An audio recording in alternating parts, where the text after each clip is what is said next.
धनंजय मुंडे यांचे निकटवर्तीय राजेंद्र घनवट यांच्या पत्नीचा मृत्यू झाला की त्यांनी आत्महत्या केली असे प्रश्न आता उपस्थित झालेत। सामाजिक कार्यकर्त्या अंजली दमानिया यांची एक पोस्ट चर्चेत आली आहे। पत्नी मनाली घनवट यांची आत्महत्या आहे, मात्र कुटुंबियांनी मृत्यू नैसर्गिक दाखवलाय। सामाजिक कार्यकर्त्या अंजली दमानिया यांनी एक पोस्ट करत ही माहिती दिली आहे। मनाली घनवट यांनी आत्महत्या केल्याची चर्चा आहे आणि तशी एक पोस्ट त्यांनी केली आहे। राजेंद्र घनवट यांच्यावर जमिनी लाटल्याचे आरोप झालेले होते। याबाबतची एक्सपोज नेमकी काय आहे आपण बघूया। खूप धक्कादायक। राज घनवट जे धनंजय मुंडे यांच्या अतिशय जवळचे आहेत, त्यांच्या पत्नीचा आकस्मिक मृत्यू, कारण स्पष्ट नाही। पुण्यातल्या ज्युपिटर रुग्णालयामध्ये मनाली घनवट यांना नेण्यात आलं होतं। राज घनवट धनंजय मुंडे त्यांच्या कंपन्यात डायरेक्टर आहेत। याच राज घनवटने शेतकऱ्यांच्या जमिनी लाटल्या आहेत। याच जमिनीच्या चौकशीची मागणी मी महसूल मंत्री चंद्रशेखर बावनकुळे यांच्याकडे केली होती। ही आत्महत्या आहे असं त्यांच्या जवळच्या लोकांचं म्हणणं आहे, पण तो नैसर्गिक मृत्यू आहे असं दाखवण्याचा प्रयत्न होत आहे।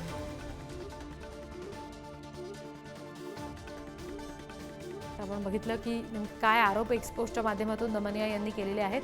मुंडेंचे निकटवर्ती आहेत घनवट, हे पुन्हा अडचणीत आलेले आहेत। त्यांच्या पत्नीचा मृत्यू झालाय, तो आकस्मिक मृत्यू दाखवला गेलाय, मात्र ती आत्महत्या असल्याची त्यांच्या जवळच्या लोकांचं म्हणणं आहे।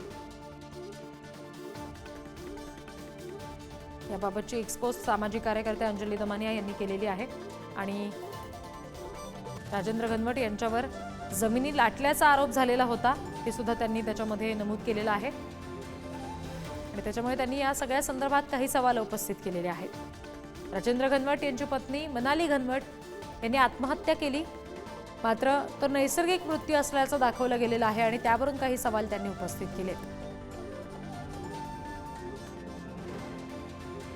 स्वतः अंजली दमानिया आपल्याशी जोडल्या गेलेल्या आहेत, त्यांच्याशी आपण याबाबत बोलणार आहोत। अंजलीताई, तुम्ही हे जे आता आरोप केलेले आहेत, काही दावे केलेले आहेत, त्या संदर्भात आणखी काही खुलासा आपण कराल का? कारण त्यांना हॉस्पिटलमध्ये नेलं गेलेलं होतं, तिथे सुद्धा अशाच पद्धतीची नोंद झालेली आहे का? हो, नक्कीच. ॲक्चुअली हे आकस्मिक मृत्यू झाल्यानंतर त्यांना जेव्हा ज्युपिटर हॉस्पिटलमध्ये नेलं गेलं, तिथे अनेक गोष्टी आता बाहेर येतीलच. आता त्याचं अनेक खुलासे होतील, कारण मला आत्ताच्या घटकेला ते बोलायचं नाहीये, कारण तिथनं कन्फर्मेशन अजून आलेलं नाहीये। कन्फर्मेशन आल्यानंतर मी परत बाकीचं बोलेनच। पण हा जो मृत्यू आहे हा नैसर्गिक नव्हता। काय होतं ते खरंच मी सांगण्यापेक्षा राजेंद्र घनवट यांनी स्वतः सांगावं। त्यांच्यात किती तणाव होता आपसात, त्याच्याबद्दलचंही वक्तव्य त्यांच्या तोंडून खरं तर झालं पाहिजे। जर त्यांनी ते केलं नाही, किंवा जसं आज पोपट घनवट मला वाटतं ते असं सांगण्याचा प्रयत्न करतायत की जे मध्ये मी खुलासे केले होते शेतकऱ्यांच्या जमिनी हडपल्याचे, त्याच्या तणावामुळे त्या गेल्या वगैरे असं काय काय ते ट्विस्ट करण्याचा प्रयत्न करतायत। तर त्यांना मला एवढंच सांगायचंय की मला प्लीज बोलायला लावू नका, नाही तर अनेक गोष्टी मी बाहेर काढेन आणि बाहेर काढल्या तर तुमच्याच फॅमिलीची बदनामी होईल, आणि जी करण्याचा माझा हेतू बिलकुल नाहीये। कारण माझा लढा आहे ते शेतकऱ्यांच्या जमिनीसाठी, राज घनवट आणि धनंजय मुंडेंची जी जवळीक आहे, आणि त्याच्यामुळे सगळे दबाव तंत्र जे वापरलं जात आहे आता नाही, याच्या आधीही वापरलं गेलं, या सगळ्या गोष्टींवर मला वाच्यता करायची गरज नाही, कारण तो माझा डोमेनच नाही। पण हे जर त्यांनी असंच वाटेल ते बोलत राहिले तर अनेक गोष्टी मला आता बाहेर काढाव्या लागतील। अंजलीताई, तुम्ही जो आता दावा करताय की अनेक जमिनी लाटल्याचा आरोप त्यांच्यावर आहे, याबाबत आणखी काही सविस्तर आपण सांगू शकाल?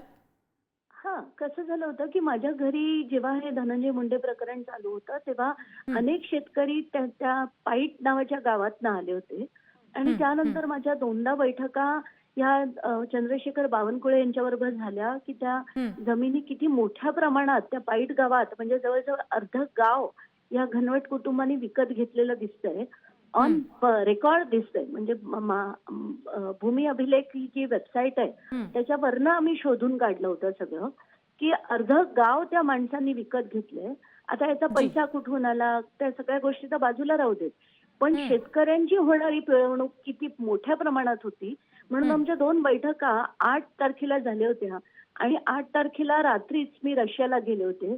काल सकाळी परत आले, जेव्हा परत आले तेव्हा कळतंय की काल दुपारीच हा मृत्यू झाला. त्यामुळे सगळं इतकं एकानंतर एक होतंय, की कुठेतरी असं मला वाटतं या सगळ्यांचा पापाचा घडा भरत आला होता. म्हणूनच परमेश्वर आता हे सगळं करताना दिसतोय मला. जी जी निश्चित. अंजलीताई, धन्यवाद. ही सविस्तर प्रतिक्रिया आपण पुढारी न्यूजला दिलीत यासाठी.